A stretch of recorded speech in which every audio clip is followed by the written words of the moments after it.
All right, what is going on, guys? Welcome back to the channel and welcome back to today's vlog. Today's vlog should be a pretty big one. The plan is we're gonna get this whole completed refreshed rear subframe back into this nice 1993 240SX sitting right over here. So I do want to show you guys, this thing looks absolutely killer. I did manage to get every single thing on it, got all the arms on it and tightened down. They are not fully adjusted yet, so I still gotta do that, but all the arms are on.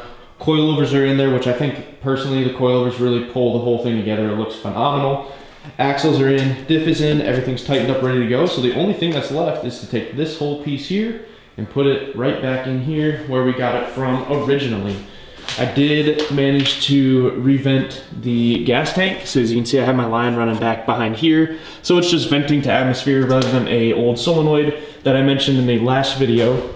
So if you guys aren't familiar with S13s, the factory evap system, you have this solenoid thing, and when you delete the charcoal canister, this no longer will let it vent to atmosphere. So you just got to get rid of that and vent the line that goes to it to atmosphere. So that's all good. So literally every single thing is ready to go. Brackets are all painted and everything. So with that being said, I'm just gonna jump right into it. I'm gonna set you guys up on a little tripod, time lapse it. I don't really know how smoothly it's gonna go, but we're gonna go ahead and get the subframe into the rear of the car, and then we'll be all good to go. So let's get right into it.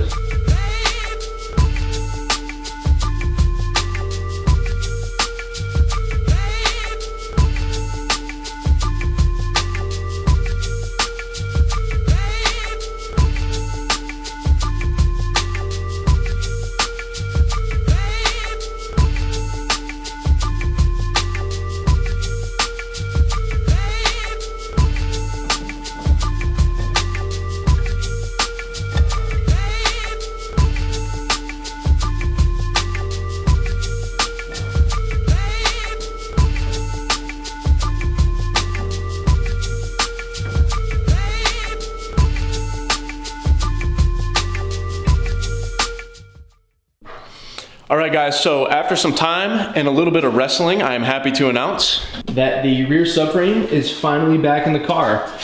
Coilovers are in there, all bolted up and everything. Everything's looking super fresh. The knuckle, definitely, silver was definitely the move. So Will, if you're watching this, shouts to you, man, that looks sick.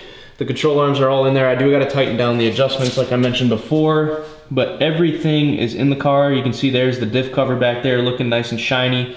Super, super stoked on that. And then I did get the brakes on there hooked up. The e-brakes are also mounted and bolted to the subframe. So everything there is 100% good to go. Just gotta tighten down a couple of things, and then we're gonna move on to the sway bar. So we gotta put the sway bar back in this car. It's gonna be really easy once all that stuff is in there, but I got some new end links for it, so I'm gonna show you guys how those work. All right, guys, so I slipped my sway bar in the vise here. I got it sitting in the same orientation that it does from the factory, so that big hoop thing goes upwards. That's where the yoke to your diff sits, right there, in that little downward hoop. But I got the sway bar sitting how it does in the factory, so your end links are obviously gonna go on the end.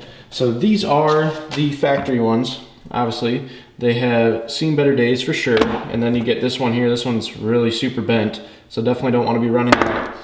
And then these are the new ones next to it. So shout out the boys at GK Tech. Again, another solid product. These also changed these from rubber to polyurethane. So what you're gonna do is, you can see I have it adjusted to where it's about the size of the factory one. So I'm gonna go ahead and slip off this bushing here on the end. And all you're gonna do, once you have it like that, slide it into the sway bar. So you're gonna just slide it into the sway bar like that. And then what you're gonna do from there is grab your other bushing, slide that onto the bottom of the end link. So it sandwiches the sway bar like that, and then you'll just put your washer on with your nut on the bottom. And then the top one connects to the lower control arm. So it's pretty simple, but we're gonna go ahead and slap the end links on, and then as far as the bushings go, I'm just reusing the rubber bushings. They're really not that bad. So you can see there's a little crack in it, about right there. So you can see there's a crack in it. You just open that up, and it pinches around the sway bar, and that's where your hoops go. So I'm gonna go ahead and get this thing in real quick. A little bit of time and patience, and then this thing will be all 100% back in the car, which is really sick. So let's go ahead and get started on that.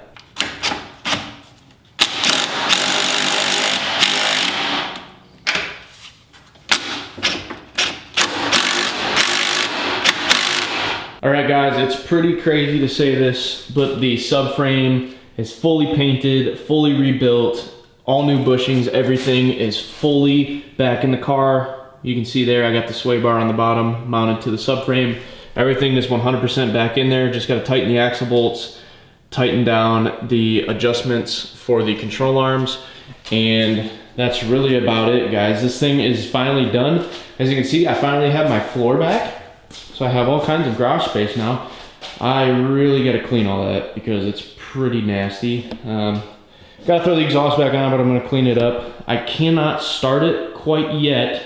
So my plan is, this factory battery box up here on S chassis, this is a really common area for them to rust out.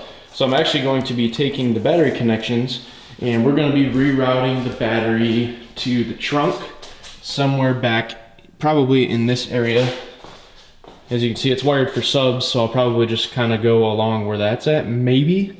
But we're gonna tuck the battery back somewhere in that back corner, so that way we have a trunk mounted battery, and it'll free us up for intercooler piping and stuff like that in the future. A little bit of foreshadowing there, but yes, this car at some point in its life is definitely going to be turbocharged, because how are you gonna have a 240 and it's not boosted at some point? So definitely going to be getting rid of that. We're gonna move the battery to the trunk. I am gonna get a one-piece drive shaft and everything, but while it's up on jack stands, we're gonna leave it up here so we can do an oil change. I have changed the transmission fluid already, so we don't have to worry about that. And then we're gonna let it spin the rear tires for a little bit.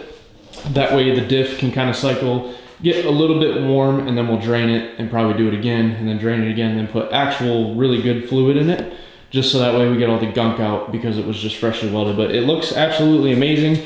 I know it's a lot harder to see once it's in the car, but you can see there everything is all good to go.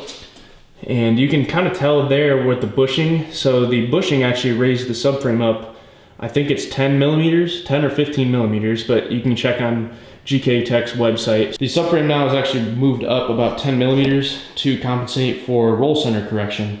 It also kind of helps with the suspension geometry, because when you lower the car, obviously the suspension is not the same. So if you raise the subframe up, the arms sit a little bit more level in there. All around, big upgrades for the car. So it's super, super sick that it's finally back in there. And then we can get started on other projects pretty much. So like I mentioned, it's pretty much complete. Just got to button a couple of things up. I'm thinking the next major project for the car, it's not really major, but we're just going to do a battery relocation. That way in the next video, we can go ahead, relocate the battery and get this thing started, get the wheels moving and actually hear it again. So I'm really excited. The car is very close to being road ready. It's really only needs a couple of things. We got the EGR fully deleted and everything like that too, so we don't have to worry about that. So once we get the axles bolted down and then the control arms adjusted, we'll actually be able to put it on the ground for the most part and see how it is. I think my alignment's gonna be really bad in the back, but we'll see how that goes. I do wanna say thank all of you guys who have kept up with the video so far, and especially thank you if you have contributed to this in any way. Like, shout out to my parents. They were nice enough to tow this car down here for me so I could actually get to work on it. Shout out to my girlfriend's dad for the workbench. Shout out Will for coming and helping me work on it. And then most importantly, shout out every single one of you guys that watches these videos, because it really helps me kind of get to where I'm trying to go in life. I really want to turn this into a full-time thing at some point, and you guys are who is going to be able to make that happen. So do me a favor, go like, comment, and subscribe if you're not subscribed already. It's just about to get really exciting. We're about to be able to drive this car, but that's going to be it for today's video, guys. I do want to say thank you for tuning in, and I'll look forward to seeing you guys in the next one, because we should be able to actually hear this thing fire up. See you soon.